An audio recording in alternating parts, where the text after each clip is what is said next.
गुरुर्ब्रह्मा गुरुर्विष्णुः गुरुर्देवो महेश्वरः गुरुर्साक्षात् परं ब्रह्मा तस्मै श्री गुरवे नमः। ब्रह्मानन्दं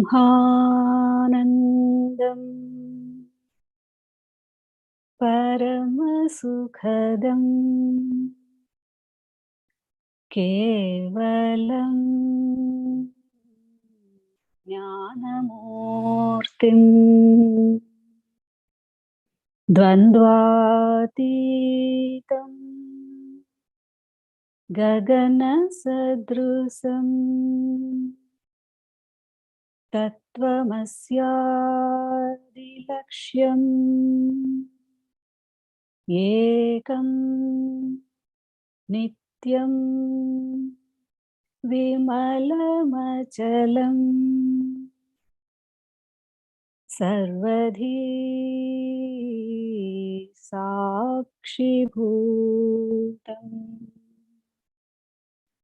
भावातीतं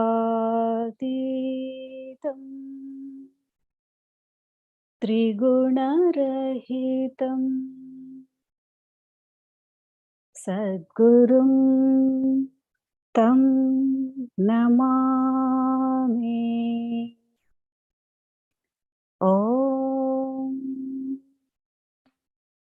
नमो ब्रह्मादिभ्यो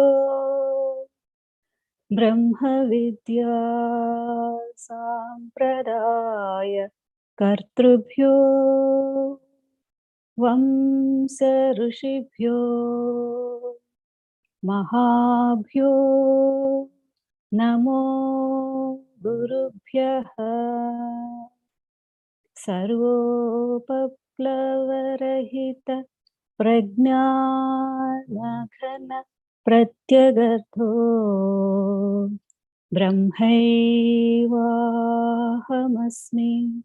अहं पदार्थरहितः सदाशिवसमारम्भाम्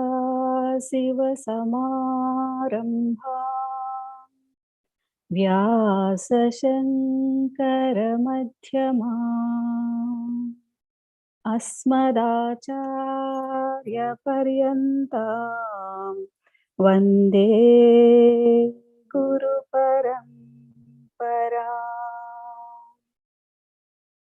ॐ सहना भवतु सहनौ भुनक्तु सह वीर्यं करवावहै तेजस्विनावधीतमस्तु मा विद्विषावहै। ॐ तत्सत्। ॐ शान्ति शान्ति शान्तिः। हरिः ॐ श्रीगुरुभ्यो नमः। हरिः ॐ।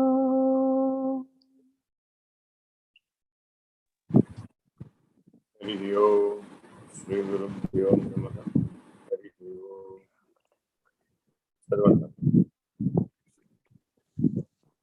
20వ పేజీ అండి 32వ శ్లోకం. యస్మిన్ స్థితమిదం సర్వం భాతి యద్భానరూపతః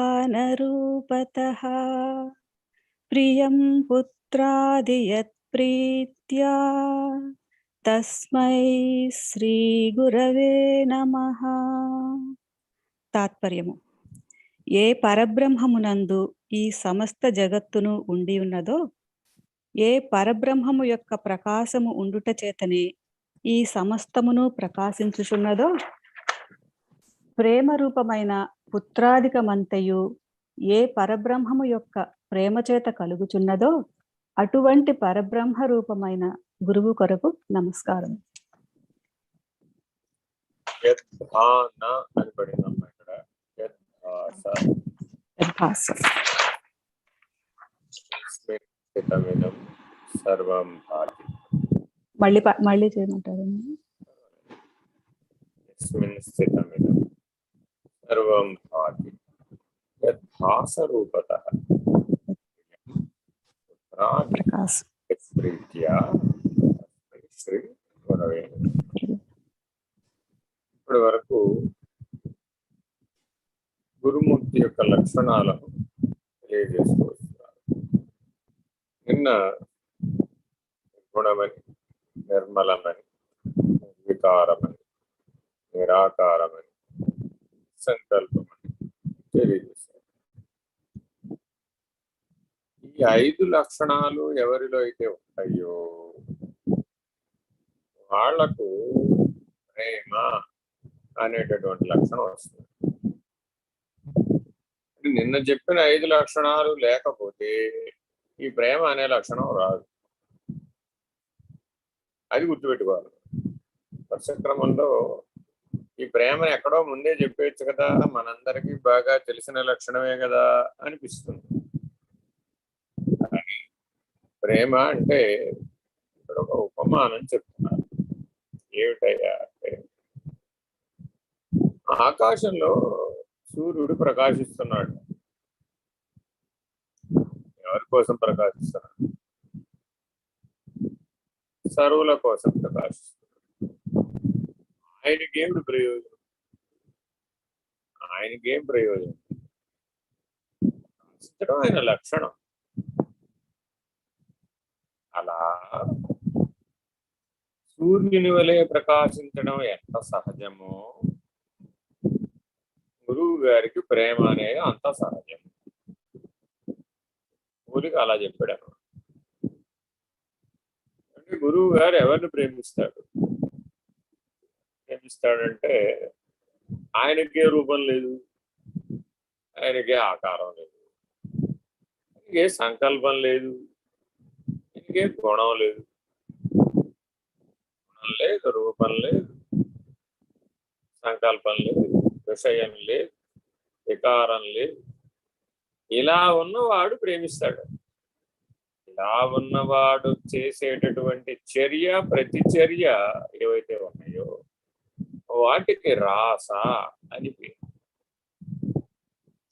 ఇప్పుడే చెప్పారు ఏమిటో వేణుగాన వినోదం గురించి, అలాగే రాధాకృష్ణుల మధ్య ఉన్నటువంటి రాస లీల గురించి. ఏమిటయ్యా అంటే అది అర్థం కావాలి అంటే ముందు 5 లక్షణాలు ఉండాలి. నిర్గుణం, నిరాకారం, నిర్వికారం, నిర్మలం, నిస్సంకల్పం. ఈ 5 లక్షణాలు ఎవరిలో అయితే సహజమై ఉన్నాయో వాడిలో ఈ ప్రేమ ఉద్భవిస్తుంది. అవతార్ మెహర్ బాబా అంటారు, ప్రేమయే సర్వస్వం, ప్రేమయే పరబ్రహ్మ తత్వం. పరాత్పర పరబ్రహ్మం దగ్గర నుంచి ఆయన సృష్టి క్రమాన్ని వివరించేటప్పుడు ఏమంటే ఈ పరాత్పర పరబ్రహ్మం అంటే ఏమిటండి అని అంటే అది ప్రేమ అన్న. పరాత్పర పరబ్రహ్మం ప్రేమ అయితే ఒక తల్లి పిల్లవాడిని ప్రేమించడం సత్యమేనా అని అడిగారు. ఎందుకు కాదు అన్నారు. అదేమిటన్నారు. అవునండి, సముద్రంలో బోళ్ళు నీళ్లు ఉన్నాయి, ఈ ఉద్ధరణలో కూడా ఓ బిందువు. ఆ సముద్రంలో ఉన్న నీళ్లు ఈ బిందువులు లేవా? ఆ సింధువు ఈ బిందువు ఒకటి కాదా? వేరే ఎలా అవుతుంది? సముద్రంలోంచి కాకుండా నీళ్ళు ఎక్కడి నుంచి తెచ్చుకోగలుగుతావు? తెచ్చుకోలేవు కదా. కాబట్టి సింధు అయినా బిందువు అయినా లక్షణ రీత్యా ఒకటే కదా. ఎక్కడ పోల్చాడంటే ఆ బ్రహ్మము సింధు, ఈ జీవుడు బిందు. ఇందాకేదో చెప్తున్నారు, ఏమిటది? ఇడా పింగళ సుషుమ్నా నాడులు, ఆజ్ఞాచక్రంలో బిందు స్థానం ఉంటుంది. అదేంటి బ్రహ్మదండంలో వేణువును ఊదాలి, 6 కమలాలను అర్పించి అర్చించాలి. ఇలా ఏదో చెప్తున్నారు. ప్రతీకాత్మక అనమాట ఇదంతా కూడా. అంటే యోగ సాధనకి ఈ శరీరాన్ని తయారు చేసుకోవడం, జీవాత్మను పరమాత్మగా దర్శించడానికి చేసే ప్రయత్నం యోగ మార్గం. కాబట్టి ఇక్కడ ఉన్నది ఏమిటయ్యా అంటే పరమాత్మే అన్న నిర్ణయం కలిగితే అది జ్ఞానం అయిపోతుంది. నేను జీవాత్మగా ఉన్నాను, పరమాత్మ స్థితిని తెలుసుకోవడానికి, దర్శించడానికి, అనుభూతి చెందడానికి ప్రయత్నం చేస్తున్నానంటే యోగం అయిపోతుంది. ప్రయత్న కాలంలోనేమో యోగమై ఉంటుంది, సిద్ధి కాలంలో జ్ఞానమై ఉంటుంది. ఇంతే తేడా, ఇంతకుమించి వేరే ఏం లేదు. అంటే అర్థం ఏమిటండి, తల్లి గర్భంలో శిశువు ఉన్నప్పుడు పుట్టాడని చెప్తున్నామా? పుట్టాడని చెప్పడం లేదుగా, తయారవుతున్నాడు. పుట్టిన తర్వాత పుట్టాడా? తయారవుతున్నప్పుడే పుట్టాడని చెప్పొచ్చు కదండి. అట్లా కుదరదయ్యా బాబు. కాబట్టి తయారవడమేమో యోగం, పుట్టడమేమో సిద్ధి, పొందడమేమో జ్ఞానం. ఏమండి, ఓసారి పుట్టిన తర్వాత తల్లి గడుపులో నుంచే కదా బయటకు వచ్చాడు, మళ్ళా కాస్త లోపలికి పంపండి అని. ఓసారి పుట్టిన తర్వాత లోపలికి పంపడం కుదరదండి, అది ఇర్రివర్సబుల్ యాక్షన్. వెనక్కి తిప్పడం కుదరదయ్యా బాబు. కాబట్టి జ్ఞానం అనేది ఎటువంటిదయ్యా? Irreversible action. ఒక్కసారి సిద్ధి పొంది జ్ఞాని అయ్యాడండి. యోగి జ్ఞాని అయిపోయిన తర్వాత మళ్ళా యోగిని అవమానం అవలేడు. అలాగే భక్తుడు కూడా అంతే, సిద్ధి పొంది జ్ఞాని అయిపోయాడు, మళ్ళా వెనక్కి వెళ్ళి భక్తుడు అవ్వయ్యా అన్న అవకాశం అవలేడు. కాబట్టి కర్మైనా, భక్తి అయినా, యోగమైనా జ్ఞాన సిద్ధి అనేటటువంటి దశకి చేరేంత వరకే అవి మార్గాలు. అవి తయారవడం రకరకాల తయారీ ఏముంది దాంట్లో. భగవాన్ సత్యసాయి అంటారు, లవ్ ఆల్ సర్వ్ ఆల్. పెద్ద అక్షరాలతో రాసి ఉంటుంది పుట్టపర్తిలో ఎంట్రన్స్ గేట్ పక్కన. ఏమండి మాకేమన్నా మంత్రోపదేశం చేయండి అని అడిగారు. ఆహా, అలాగా వచ్చేటప్పుడు దారిలో చూడలే, లవ్ ఆల్ సర్వ్ ఆల్, అదే అందరికి ఉపదేశం కూడా. అదేమిటండి, అది అంతేనయ్యా బో, అంతే అయిపోయిన ఉపదేశం అదే బో. ఏమిటయ్యా? బ్రహ్మతత్వమే లవాల్. లవ్వాలంటే ఏదో వాడిని వీడు వీడిని వాడు ఏదో ఫ్రెండ్షిప్ డే అని చేతికి బ్యాండ్లు కట్టుకోవడం, లేదంటే ఇంకేదో రకరకాల వైపరీత్యాలన్నీ కనబడుతూ, అది కాదు. లవ్వాలంటే అర్థం ఏమిటయ్యా అంటే విశ్వజనీనమైన ప్రేమ. ఏమంటే విశ్వానికి ఏ ఆకారం ఉందండి? విశ్వానికి ఏ గుణం ఉందండి? గుణం లేదు. విశ్వానికి ఏ వికారం ఉందండి? షడ్విధ వికారాలలో ఏ వికారము లేదు. పోనీ ఏ ఆవేశం ఉందండి? కామ, క్రోధ, లోభ, మోహ, మద, మాత్సర్యాలను విశ్వంలో చూపెట్టండి చూద్దాం. ఏమండి, ఈ భూమికి బాగా క్రోధం ఉందండి అని ఎవరైనా చెప్పగలరా? భూమికి క్రోధం ఉండటం ఏమిటయ్యా బాబు? ఉంటే నీకుంటుంది కానీ పంచభూతాలకి క్రోధ లక్షణం లేదు. పంచభూతాలకు అరిషట్ వర్గాలు లేవు. మరి వ్యష్టి అనేటటువంటి ఉనికి ఉన్నప్పుడు మాత్రమే, ఆవరణ సహితమై ఉన్నప్పుడు మాత్రమే ఆ అరిషడ్ వర్గాలకు అవకాశం వచ్చింది. అప్పుడు పంచభూతాలకే షడ్వికారాలు లేవు, అరిషడ్ వర్గాలు లేవు, గుణాలు లేవు, మరి ఆకారం లేదు, వికారం లేదు, విశ్వానికి ఏవి లేవు. అలా ఏ లక్షణాలు ఇక్కడ పోల్చి చూడడానికి, సాపేక్ష స్థితిలో పోల్చి చూడడానికి అవసరమయ్యే ఏ లక్షణాలు విశ్వానికి ఎట్లా లేవు. కేవల శుద్ధాద్వైత స్థితిలో మాత్రమే సాధ్యమయ్యే లక్షణం ప్రేమ. శుద్ధాద్వైత స్థితిని అనుభవించాలట, అప్పుడు మాత్రమే ప్రేమకు ఛాయిస్తుంది అవకాశం. తండ్రి పిల్లలను ప్రేమిస్తాడు,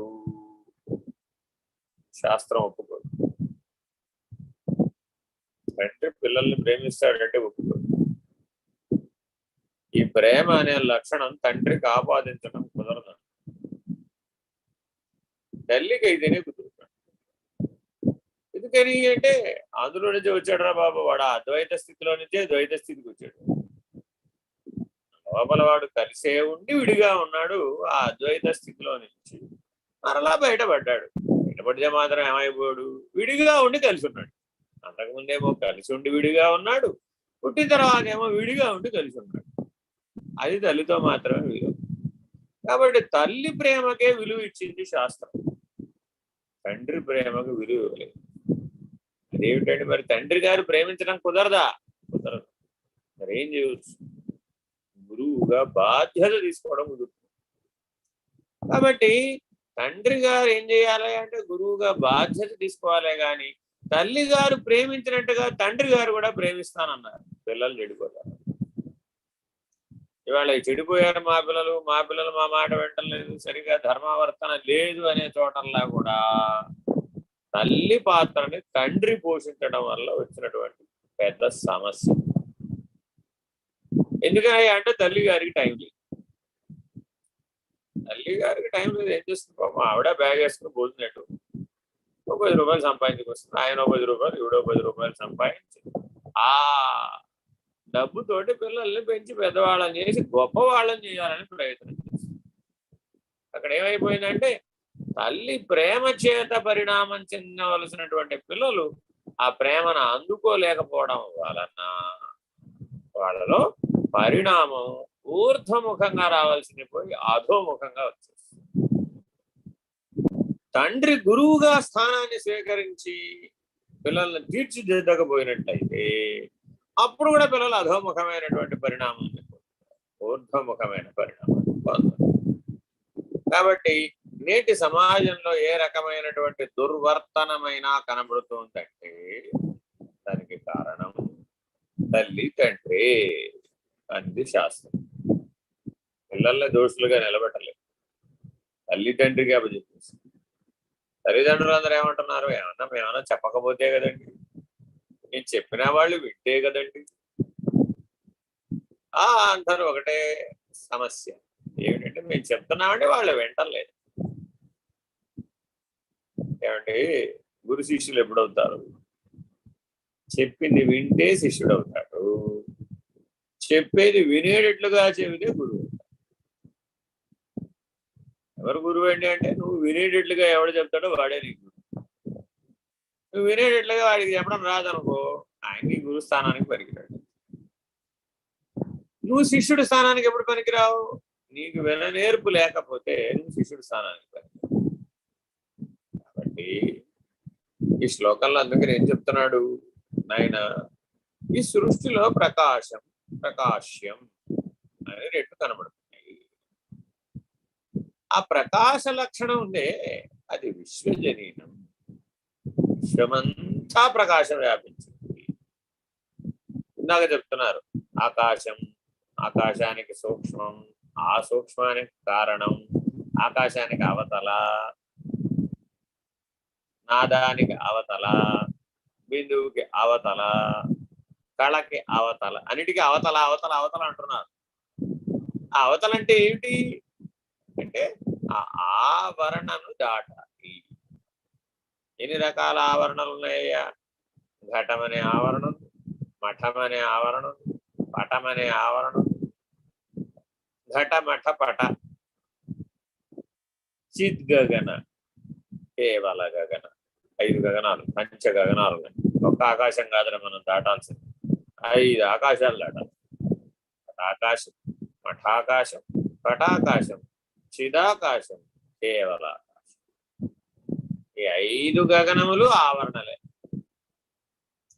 ఈ 5 ఆవరణలను ఎవరైతే దాటుతారో వాళ్లకు ప్రేమ అంటే అర్థం. పంచ గగనములను దాటి ఉన్నటువంటి గురుమూర్తి ఎవరైతే ఉన్నారో అట్టి గురుమూర్తి పరబ్రహ్మ స్వరూపుడు. అట్టి గురుమూర్తికి అవ్యాజంగా కలుగుతున్నట ప్రేమ. ఎందుకని ఈ మాట అంటున్నారంటే తల్లికి తన బిడ్డల యందు మాత్రమే ప్రేమ కలుగుతుంది. మరి గురువు గారికో గురువు గారికి తన బిడ్డలైందే ప్రేమ అంటే వాడు గురువు గారు అవడు, లాభం లేదు, పరిమితమైన వాడు, ఎదగలేదు. ఇప్పుడు గురువు గారు ఎలా ఉండాలయ్యా? 5 గగనాలను దాటినటువంటి పరబ్రహ్మమై ఉండాలి. అతనికి ఒక శిష్యుణ్ణి ఉద్ధరించాలి అనేటటువంటి సంకల్పం కారణం లేకుండా కలగాలి. అదిట ప్రేమ అంటే. ఒక్కొక్కరిని ఒక్కొక్క రకంగా ట్రీట్ చేస్తాడు. ఇలాగే ఎందుకు ట్రీట్ చేశాడంటే వాడికి ఇది. మేము బయటికి వెళుతూ ఉంటాం, అక్కడక్కడ సత్సంగాలకు వెళుతూ ఉంటాం. అనేక మంది ఒక్కసారే కలుస్తూ ఉంటారు. కలుస్తుంటే ఒక్కొక్కరితో ఒక్కొక్కరాగా అది స్పందిస్తూ ఉంటుంది. వాడేం అనుకుని ఏం ప్రిపేర్ అయ్యి ప్లాన్ వేసుకుని స్పందించడు. వీడికి షేక్ హ్యాండ్ ఇవ్వాలి, వాడిని దూరంగానే నిలబెట్టాలి, వీడితో నవ్వుతూ మాట్లాడాలి, వాడితో కఠినంగా మాట్లాడాలి, ఇలా ఏమి అక్కడేదో జీవభావంతో ప్రిపేర్ అయి చేసేటటువంటి పనే ఉండదు. ఎందుకని ఎప్పుడూ పంచగగనాలకు అవతలే ఉంటాడు, సహజమై ఉంటాడు. ఆ సహజ స్థితిలో నుంచి అలా చూస్తాడు. చూస్తే ఒక స్పందన కలుగుతుంది. గురువు గారు అఖిల పరిపూర్ణ రాజయోగి అంటారు, సర్వదా నిస్సంకల్పుడైనటువంటి సద్గురుమూర్తి యందు ఒక స్పందన కలుగుతుంది అంట. ఎప్పుడు కలుగుతుందండి? ఆయనకి తెలియదు. ఎలా కలుగుతుందండి? అసలే తెలియదు. ఏం చేస్తాడండి? అది అంతకంటే తెలియదు. ఏం చేస్తా ఆయనకి తెలియదు.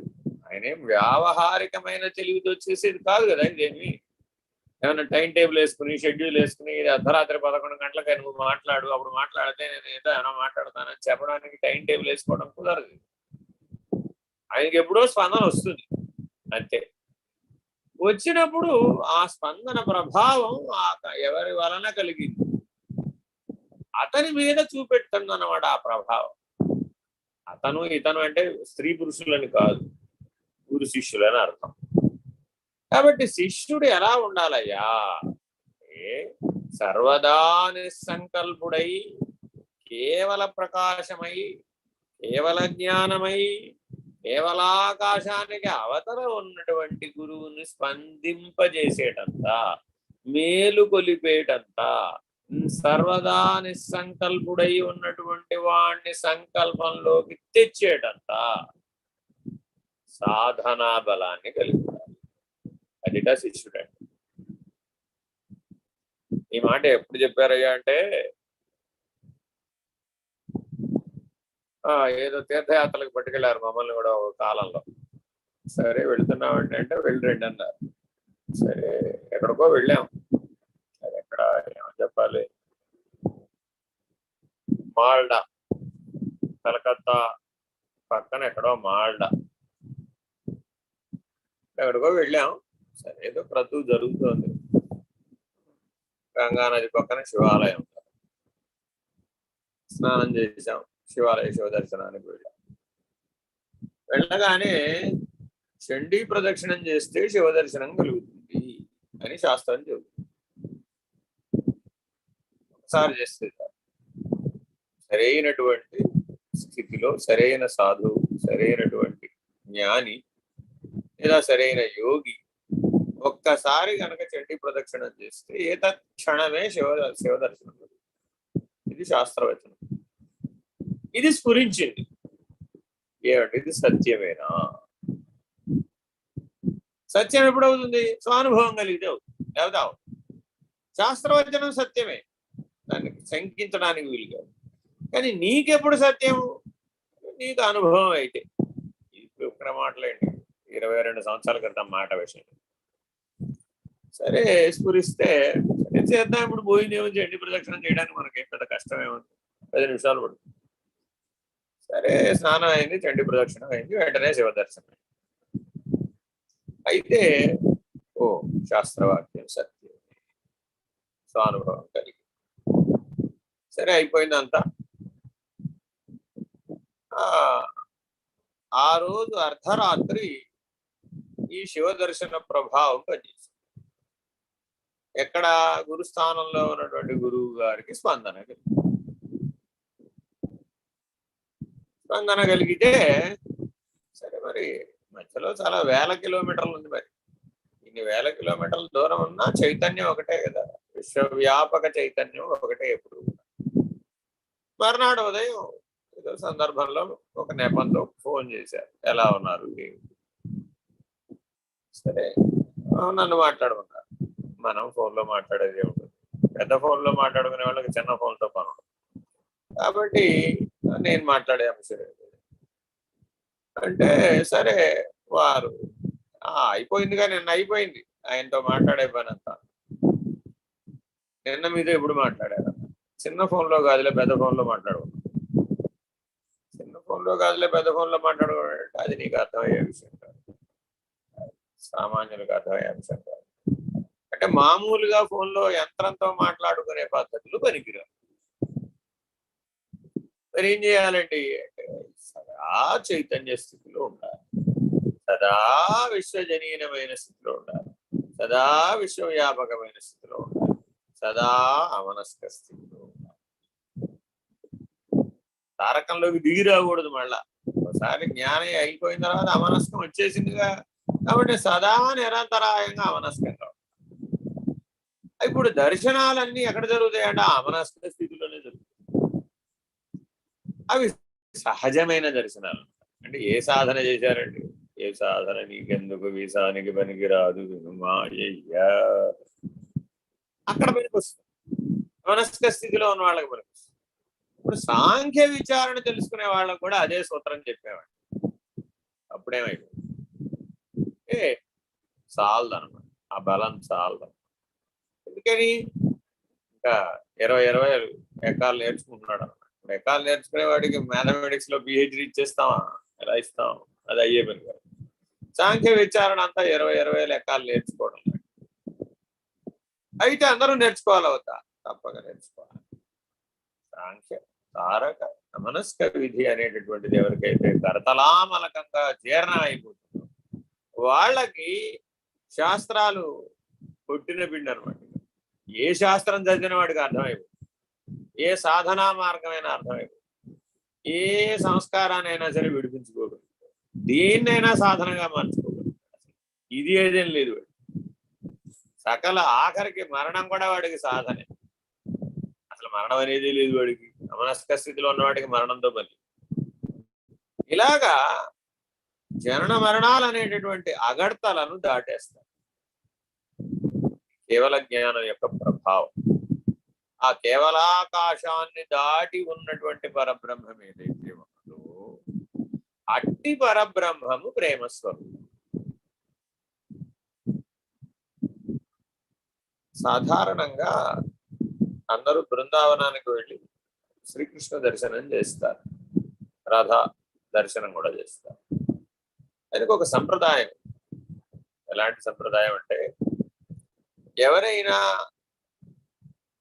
శ్రీకృష్ణ దర్శనం, పరమాత్మ పూర్ణావతారం కదా, ఆ పరిపూర్ణమైనటువంటి ఆ అవతార స్థితిని కనుక యథార్థంగా దర్శించాలి అంటే అడుగడుగుకి 108 సార్లు సాష్టాంగ నమస్కారం చేస్తూ బాంకే బిహారీ దర్శనానికి వెళ్ళాలి.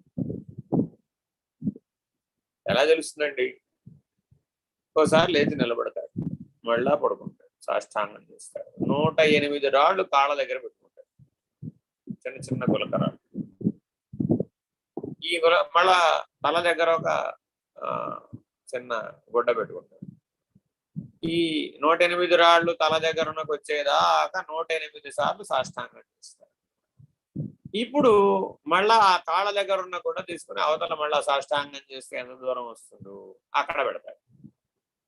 మళ్ళా ఈ 108 రాళ్ళు అవతల గుడ్డ, మళ్ళా సాష్టాంగం, మళ్ళా లేస్తాడు, మళ్ళా సాష్టాంగం, ఇలా చేస్తాడు. బయలుదేరిన స్థానం నుంచి బృందావనంలో శ్రీకృష్ణ దర్శనం అయ్యే వరకు ఇలా వెళ్తాడు. ఇదిట భక్తి అంటే. మనకున్న భక్తికి ఎంత వాల్యూ కట్టాలో, ఎంత విలువ కట్టాలో ఆలోచించాలి. ఇలా నడవడానికి 12 సంవత్సరాలు పట్టేటటువంటి వాళ్ళు కూడా ఉంటారు. అంటే అతనిలో ఎంత తీవ్రమైనటువంటి దర్శన కాంక్ష ఉండాలో ఆలోచించాలి. అసలు ఇది ఎంత శ్రమ. ఒక్కసారి సాష్టాంగం పడమంటేనే పడుకుంటే లేవలేని పరిస్థితిలో మనం ఉన్నాం. ఎందుకని? కాళ్ళు వాంగవు, చేతులు వాంగవు, పడుకుంటే లేవలేరు, కూర్చుంటే లేవలేరు, నిలబడితే కూర్చోలేరు. మరి ఇప్పుడు నిలబడ్డ ప్రతి చోట 108 సార్లు సాష్టాంగం చేయాలి. మళ్ళీ ఒక అడుగు ముందుకు వేయాలి, మళ్ళీ 108, మళ్ళా అడుగు అడుగుకే 108. నేను అడుగడుగు దండాలంటారు. ఈ అడుగడుగు దండాల పద్ధతిలో 12 సంవత్సరాలు ప్రయాణం చేసి ఆ కృష్ణ దర్శనం చేస్తారు. ఎంత బలం ఉండాలి, ఎంత మానసిక శక్తి ఉండాలి, ఎంత ప్రేమ ఉండాలి శ్రీకృష్ణుడు.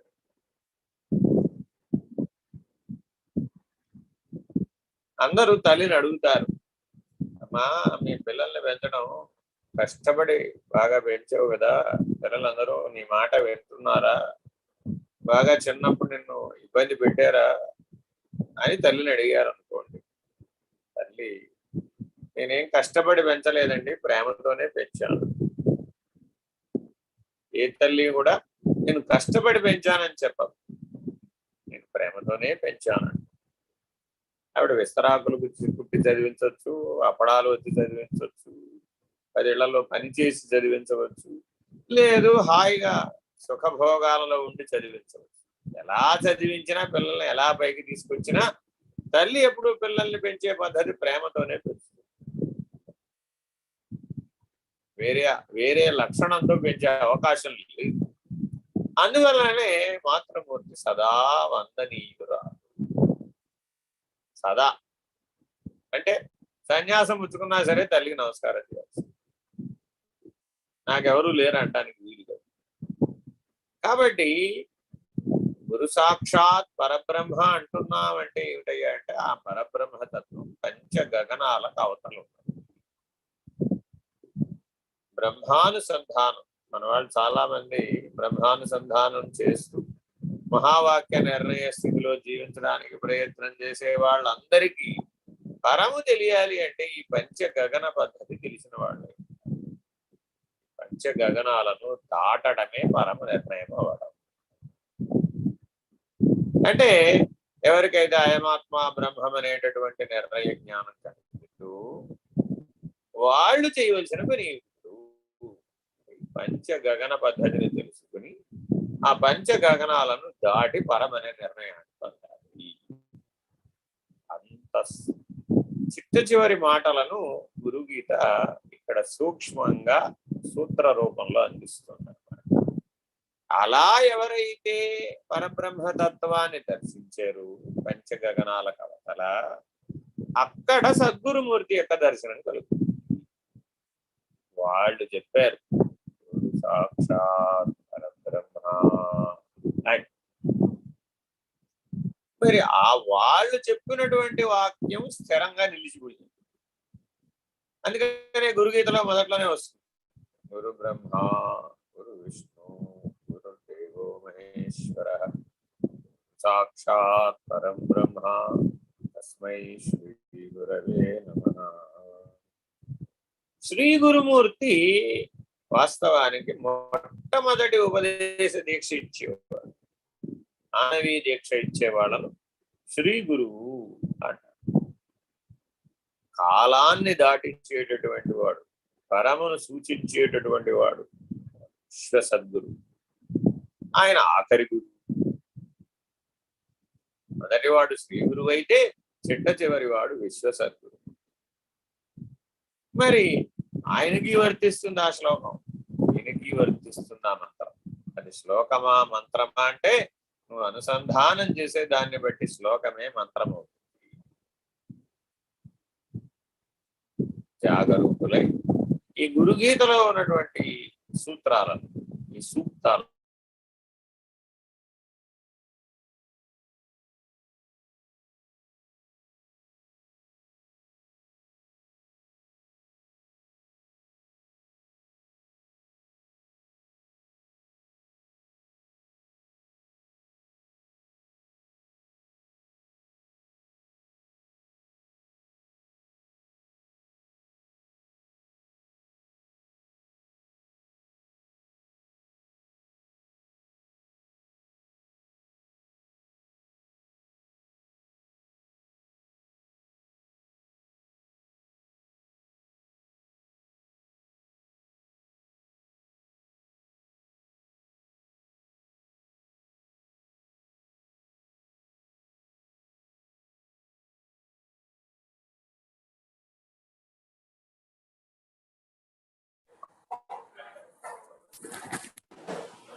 వినిపిస్తలేదండి స్వామి.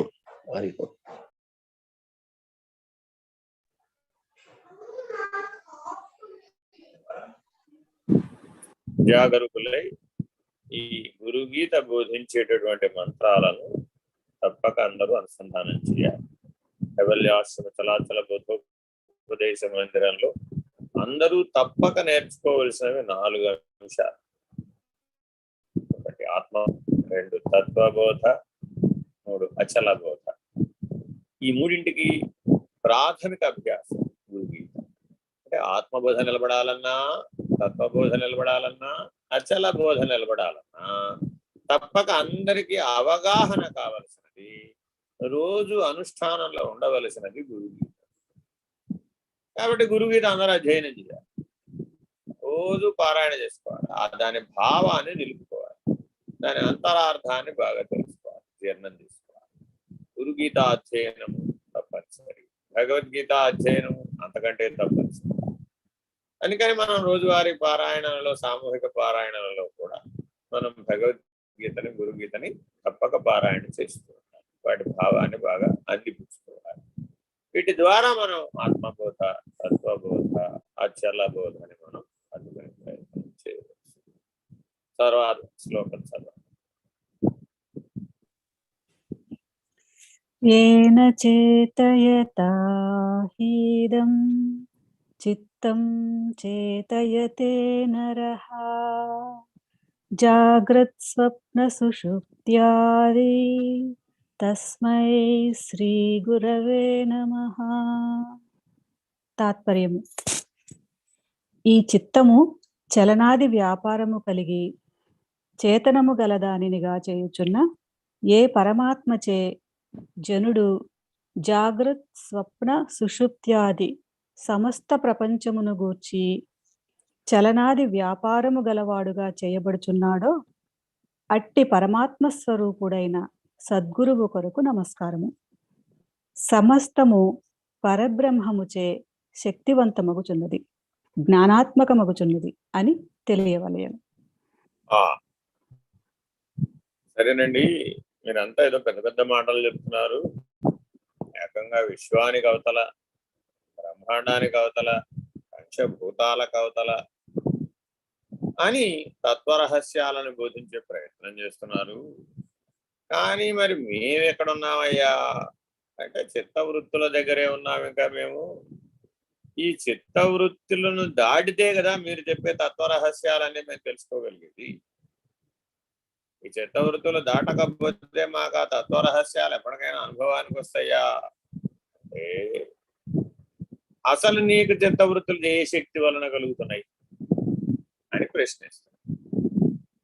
ఈ సృష్టిలో ఎవరికైనా ఏదైనా ఒకటి అనుభూతం అవ్వాలి అంటే ఆ అనుభూతం అవ్వడానికి వెనక ఒక శక్తి రూపం ఉంటేనే కదా అనుభూతం అయ్యేది. ఉదాహరణ చెప్పారు భగవాన్ సత్యసాయి. నాయన శనగపిండికి చక్కెరని కలిపావు, లడ్డు అయ్యింది. గోధుమ పిండికి చక్కెరని కలిపావు, హల్వా అయ్యింది. మినప్పిండికి చక్కెరని కలిపావు, సున్నుండ అయ్యింది. ఎన్ని పిండ్లైనా సరే, ఎన్ని రకాల పిండ్లు తెచ్చినా ఆ పిండ్లకి ఈ మధుర పదార్థం అనే ఒకదాన్ని కలిపితేనే కదా అది మధురమైంది. కాబట్టి మధురం అనే లక్షణం లేకపోతే ఒట్టి పిండి తింటే నీకు ఆ అనుభూతి కలుగుతుందా? కలగడం లేదు కదా. అలాగే నీ దగ్గర 5-25 ఇంద్రియాలు ఉన్నాయి, ఏం చేసుకుంటావు? అవి శక్తిహీనం, జడం, అవి చేతనం కాదు. మరి చేతనం ఏమిటయ్యా? పరబ్రహ్మం ఒక్కటే చేతనం. దిగి వస్తే చైతన్యం, కలిస్తే చేతనం, అంటే ఉన్నది ఉన్నట్లుగా ఉన్నది పరబ్రహ్మం. దిగి వస్తే చైతన్యం. అంటే బ్రహ్మాండ స్థాయికి దిగొచ్చింది అనుకోండి, బ్రహ్మాండానికి అవతల ఉన్నది బ్రహ్మాండ స్థాయికి దిగొచ్చింది అనుకోండి చైతన్యం. ఇంకా పిండాండ స్థాయికి, ఇంద్రియాల స్థాయికి దిగొచ్చింది అనుకోండి, అప్పుడు అది చేతనం. చేతనమన్నా చైతన్యమన్నా బ్రహ్మమన్నా అంతా ఒకటే కదా, వేరుగా ఎక్కడుందయ్యా. కాబట్టి నీ చిత్తంలో ఏదైనా ఒక వృత్తి కలిగితే అది వృత్తి అవచ్ఛిన్న చైతన్యం. దానికి ఒక పేరు పెట్టాం, వేదాంత పంచదశ చదవాలన్నమాట, ఇవన్నీ అర్థం కావాలంటే. వృత్తి అవచ్ఛిన్న చైతన్యం. ఏమండి, నాకు ఇవాళ సినిమా చూడాలనిపించింది, చూశాను, ఆనందం కలిగింది, సంతోషం. ఏమిటది? వృత్తి అవచ్ఛిన్న చైతన్యం. ఫినిష్డ్. శ్రీకృష్ణమూర్తిని కుచేలుడు దర్శించాలనుకున్నాడు. కారణం ఏదైనా ఉండొచ్చు. కుచేలుడు దర్శించాలనుకున్నాడా లేదా? అనుకున్నాడు. అనుకుంటే అది వృత్తి అవచ్ఛిన్న చైతన్యం. వెళ్ళాడు, శ్రీకృష్ణమూర్తి దర్శనం కలిగింది, పట్టరానంత ఆనందం కలిగింది బాల్యమిత్రుడిని దర్శించడం ద్వారా. శ్రీకృష్ణుడు కూడా పరమానంద భరితుడయ్యాడు బాల్యమిత్రుడిని చూసి. చనువుగా ఏం తెచ్చావయ్యా అని ఆయన తెచ్చిన అడుగులు కూడా తిన్నాడు. అడుగులు తింటే పరమాత్మకు ఆనందమేనా కాదా? ఆనందమేనండి. అయితే శ్రీకృష్ణుడికి బస్తాలు బస్తాలు అడుగులు బాగా ప్రసాదం పెట్టండి. కరెక్టేనా? దేని దృష్ట్యా దేని అర్థం చేసుకోవాలి? ఇప్పుడు ఆలోచించాలను. ఎందుకు చెప్పారు ఆ కథ? రే నాయన, ఆయన పరబ్రహ్మస్వరూపం. పరబ్రహ్మస్వరూపము తానే అయి ఉన్నటువంటి వాడికి అటుకులతో ఏమి నిన్ను ఆనందింపజేయడం కోసం, నిన్ను ఆనందింపజేయడం కోసం అని అలా ఒక వృత్తి అవచ్ఛిన్న చైతన్యం దాకా పరబ్రహ్మం దిగి వచ్చింది. ఎంత దూరమైనా రాగలుగుతుంది పరబ్రహ్మం, కానీ ఎంత దూరమైనా వెళ్ళలేదు జీవ చైతన్యం. ఈ సత్యాన్ని తెలుసుకోవాలి. జీవ చైతన్యం పరిమితమైంది, అది ఇంద్రియ వ్యాపారం వరకే వెళ్ళగలుగుతుంది. ఇంద్రియ వ్యాపారాన్ని దాటి తెలుసుకోమంటే జీవ చైతన్యం తెలుసుకోలేదు. కారణం అది వృత్తి అవచ్ఛిన్న చైతన్యం. జీవ చైతన్యం అనేది వృత్తి అవచ్ఛిన్న చైతన్యం అంతే. దీనికి ఉదాహరణ చెప్తాను. నేను పళ్ళు బాగు చేయించుకోవడానికి డెంటిస్ట్ గారి దగ్గరికి వెళ్ళాను. ఏదో అక్కడ ఏదో ఎక్స్రేలు, ఏదో స్కానింగ్లు వగేరా లేవు తీశారు. అవన్నీ పట్టరంటే చూద్దాం అన్నారు. ఇప్పుడు తీస్తారు కదా, అవన్నీ తీశారు. సరే, ఏదో పళ్ళు పీకి చేతిలో పెట్టే బదులు ఎక్కడ పీకాలో ఏవి పీకాలో చూడాలంటే మనం మళ్ళా చూడాలి కదా. డాక్టర్ గారు తెమ్మన్నారు, చూపెట్టారు. చూస్తే ఆయనకు డౌట్ వచ్చేసింది. వాస్తవంగా కనబడుతున్నది, అక్కడ ఎక్స్రే స్కానింగ్ లో కనబడుతున్నది మ్యాచ్ అవ్వటం. ఓ పన్ను పీకాల్సింది ఇంకో పన్ను పీకాల్సి వస్తుంది. ఇప్పుడు ఇది ఎలాగా అని. అట్లా లాభం లేదండి, మనం మళ్ళా చేద్దాం అని అక్కడికక్కడే ఒక చిన్న ఎక్స్రే మిషన్ ఏదో ఉంటే దాన్ని పెట్టి మళ్ళా తీసి మళ్ళా చూసి మళ్ళా సరి చేసి పన్నుకి కూడా ఎక్స్రే చేస్తారు. పన్నుకి పన్ను కూడా ఫిట్ చేస్తారు. 32 పళ్ళు, ఏ పన్ను కా పన్ను నట్టు బోల్ట్ ఫిట్టింగ్ తో పెట్టేసే దశకి ఇప్పుడు మన టెక్నాలజీ వచ్చేసి. సరేనండి, మరి ఇంత టెక్నాలజీ వచ్చేసింది కదా, కొత్తగా మనం కూడా మనిషిని తయారు చేసేయచ్చు కదా. చేయవచ్చు, కానీ వాడిలో జీవ చైతన్యాన్ని నింపలే. ఇప్పుడు రాబర్ట్ తయారు చేయలేదా? తయారు చేసాం. వాడికి ఆర్టిఫిషియల్ ఇంటెలిజెన్స్ పెట్టలేదా? పెట్టేశాం. వాడికి మెమరీ కూడా ఇచ్చేసాం. ఎంత మెమరీ ఇచ్చేసామంటే భూమండలంలో ఉన్న పుస్తకాలను వాడు చదివేవాడు. కానీ వాడిలో జీవ చైతన్యం అనేటటువంటి పని చేయదు. కాబట్టి జీవ చైతన్యం అనేది పరబ్రహ్మ చైతన్యం యొక్క చిట్ట చివరి అంశ. అంటే మాకు అర్థమే చెప్పచ్చు కదండి. ఏముంది దాంట్లో? గురువు గారు యోగిరామ్ బలరామకృష్ణయ్య గారు చెప్పారు. వాళ్ళంటూ కూర్చున్నాం, ఇదే చర్చ జరుగుతుంది. పంచ గగనాల అవతల పరబ్రహ్మం ఉంటుందటండి, అది కేవల జ్ఞానం, కేవల ఆకాశం అవతల ఉంటుందండి. అది లేకపోతే ఈ జీవ చైతన్యం లేదండి. ఇదే చర్చ జరుగుతుంది పరాత్పర పరబ్రహ్మ దగ్గర నుంచి ఈ గణిత జీవుడు దాకా సిద్ధాంత చర్చ జరుగుతుంది. ఎలా అంటే ఆ చూరులో నుంచి సూర్యకిరణాలు ఇక్కడ వాళ్ళింటో నేల మీద పడుతున్నాయి. ఏదో రంధ్రం ఉంది, ఆ రంధ్రంలో నుంచి సూర్యకిరణాలు పడుతున్నాయి. ఇది చూసావా? ఏమర్థమైంది? ఏముంది అందులో అర్థం కావడానికి? సూర్యుడు వెలుగు వచ్చి ఇక్కడ ఆ ప్రాంతంలో నుంచి వచ్చి ఇక్కడ పడుతుంది. సూర్యుడు ఎక్కడ ఉన్నాడు? సూర్యుడు ఎక్కడున్నాడు? వేల కోట్ల లక్షల కోట్ల కిలోమీటర్ల అవతల ఉన్నాడు. ఇప్పుడు మీ ఇంట్లోకి వెలుగు వచ్చి పడుతుందా లేదా? పడుతోంది కదా. మరి అన్ని లక్షల కోట్ల దూరంలో ఉన్నటువంటి సూర్యకాంతి మీ ఇంటిలోకి వచ్చి పడంగా లేపి కేవల ఆకాశం అవతల ఉన్న పరబ్రహ్మ చైతన్యం ఒక చిన్న ఘటనలో ఒక కొండలో పనిచేయదా? అది సర్వసమర్థం కదా. ఇంత చిన్నది అర్థం కాకపోవడం ఏమిటి? అదిగో అది ఎలా ఇక్కడికి వచ్చింది? ఆ సూర్యుడు ఇంట్లోకి ఎట్ట వచ్చాడు? వచ్చాడు కదా. అలాగే నీ ఒంట్లో కూడా వచ్చాడు ఆ పరబ్రహ్మం పోకుండా. ఇప్పుడు ఇది అర్థం చేసుకోవడానికి సులభంగా ఉందా లేదా? ఉన్నట్టే ఉంది. మనం అలా ఉండగలమా? ఆ పరబ్రహ్మముగా ఉండి ఇప్పుడు ఇంట్లోకి సూర్యుడి వెలుగు ఉపయోగించుకుని నువ్వు జీవిస్తున్నావు కదా, ఆ సూర్యుడి వల్లే ఉండు, అయిపోయా ఏముంటాడు అన్నారు.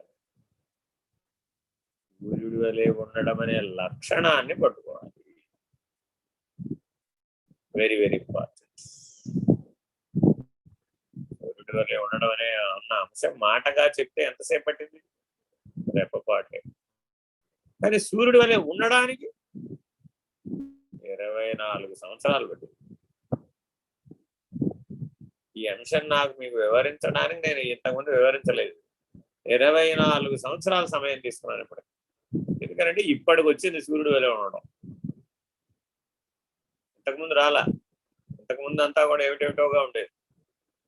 ఆ పరబ్రహ్మము యథాతథంగా ఎలా ఉందో అనేది తెలియాలి అంటే ఇప్పుడు అర్థం అవుతుంది. అప్పుడు అర్థం కాలేదు. ఎందుకని ఇప్పుడు అనుభవానికి వచ్చింది. ఆహా, ఇది కదా. ఏమంటున్నాడు ఈ శ్లోకంలో?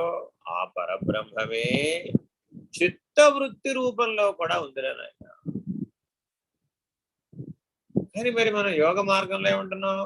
యోగా చిత్తవృత్తి నిరోధక.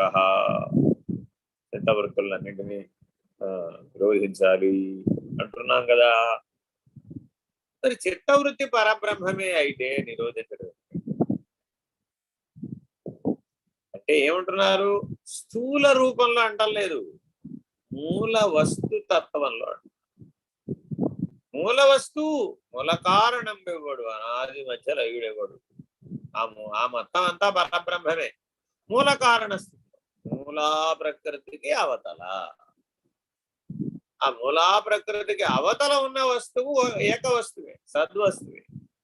అది ఎప్పుడు ఉన్నట్లుగానే ఉంది. అది ఎప్పుడు పరబాహ్యమే. అక్కడ సత్తా సత్ అన్న భేదం లేదు. అక్కడ సత్తా సత్ అనేటటువంటి వ్యవహారం లేదు. సత్తా సత్ అనే వ్యవహారమే లేని చోట నుంచి విహితము నిషేధము అనేటటువంటి దాకా దిగొచ్చేసింది. చిత్తవృత్తి దేని మధ్య పనిచేస్తున్నాయా అంటే ఏది విహితము ఏది నిషేధము అనేది చర్చించే దగ్గర చిత్తవృత్తి పుడుతుంది.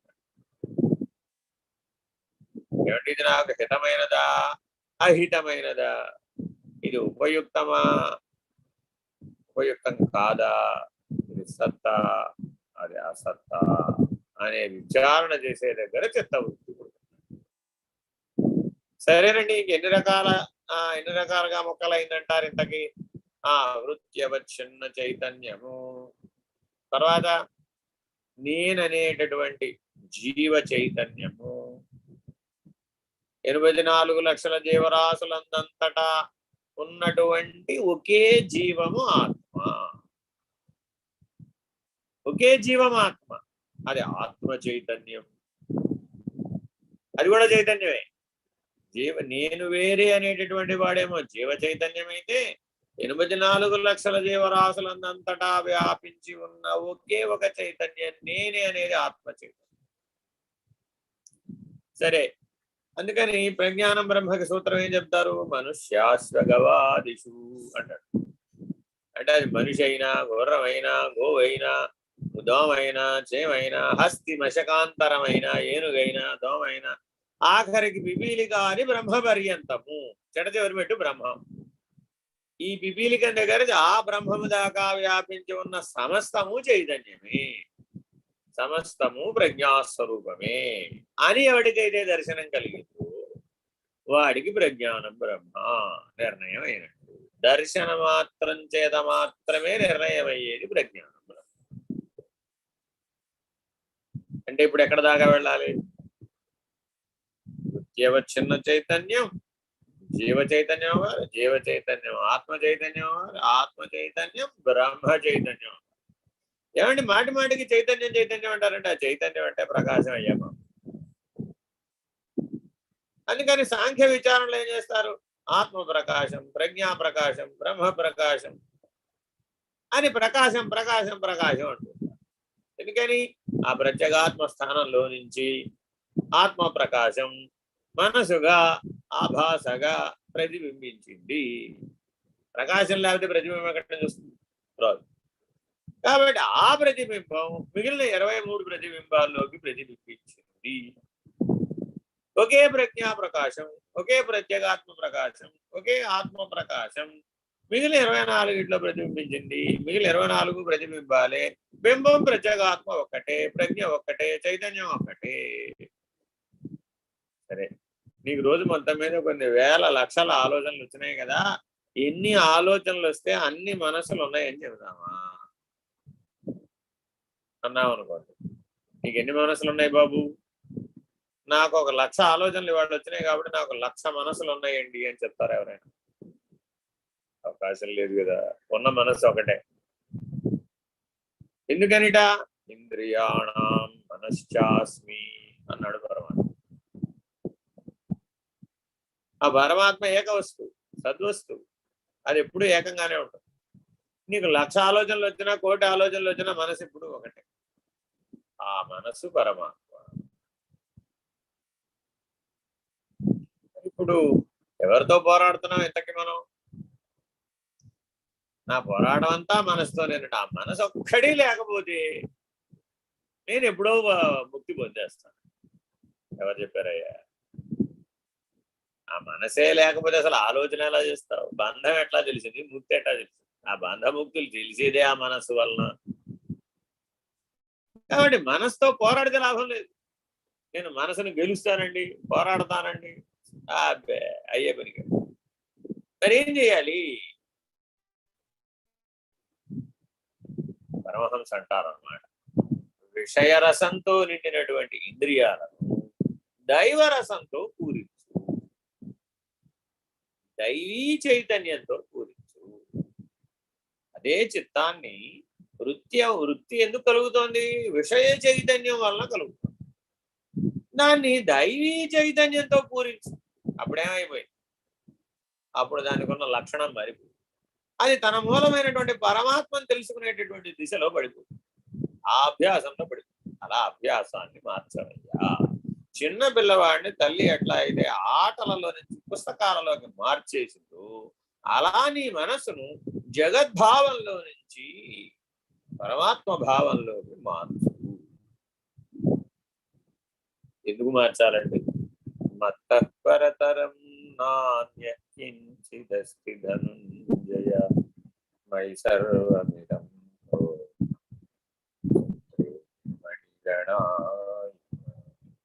నాకంటే అన్యమైంది ఈ విషయంలోనే లేనే లేదు. ఈ బ్రహ్మాండాలన్నీ ఒక దారమునందు కూర్చబడినటువంటి మణుల వలె బ్రహ్మాండాలన్నిటినీ నేనే ధరిస్తున్నాను. విశ్వం కరుణము. అది నా యథార్థ స్థితి. అది పరబ్రహ్మం. అనంతకోటి బ్రహ్మాండాలను నేనే ధరిస్తున్నాను. అనంతకోటి బ్రహ్మాండాలను ధరించే విశ్వంభరుడికి ఓ సుబ్బలక్ష్మి, ఓ వెంకటలక్ష్మి, ఓ సుబ్బారావు, ఓ వెంకటేశ్వరరావుని ఉద్ధరించడం ఎంత పని? ఎప్పుడు మనం పట్టుకుంటే ఆయన మన్ని పట్టుకోవాలా, మనం ఆయన పట్టుకోవాలా? ఇప్పుడు సూర్యుడే నన్ను పట్టుకుంటే గానీ నేను సూర్యుడిని చూడండి అన్నాడు అనుకోండి ఎవడైనా. తప్పు కదా, అజ్ఞానం కదా. ఇప్పుడు ఎప్పుడు ఉన్నాడు, గుర్తించవలసింది మనమే. పరమాత్మ ఎప్పుడూ ఉన్నాడు. నీ లోపల ఉన్నాడు, నీ బయట. అసలు నువ్వే లేవు, ఉన్నది పరమాత్మ. ఈ సత్యాన్ని తెలుసుకో. అలా నువ్వు తెలుసుకోవడానికి సహకరించేవాడెవడో వాడు నీకు నిజ గురువు. పంచ గగనాలను దాటడానికి ఏ గురుమూర్తి అయితే నీకు సహాయం చేస్తాడో అతడే నీకు నిజ గురువు. హరి ఓం. శ్రీ గురుభ్యో నమః. హరి ఓం. నమః.